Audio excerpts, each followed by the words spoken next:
This question is from NEET 2025 examination.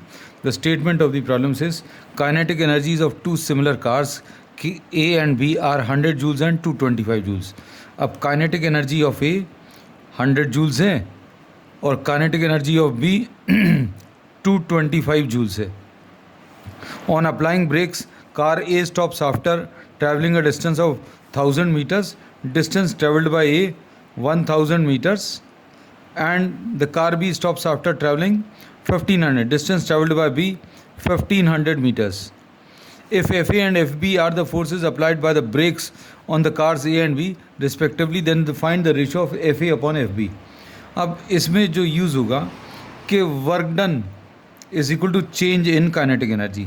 अब work कौन कर रहा है? This is the work done by the forces applied by the brakes. मतलब ये फ्रिक्शन कह सकते हैं. This is sort of friction. This will be equal to final kinetic energy minus initial kinetic energy. और वर्क को अब ये लोग फोर्स इनटू डिस्टेंस लिख सकते हैं. तो force into distance is equal to K F minus K I. ये यूज़ करेंगे.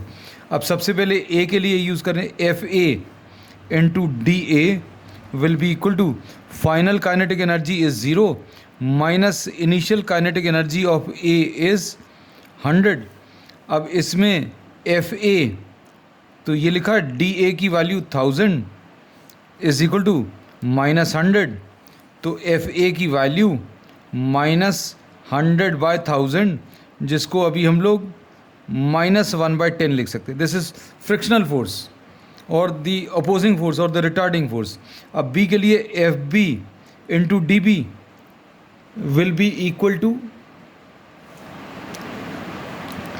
Final kinetic energy 0 minus the initial kinetic energy for B is 225.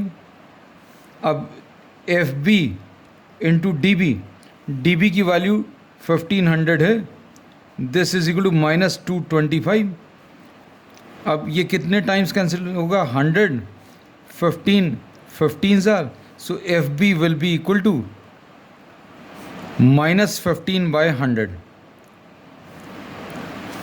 ऐसा कुछ आएगा.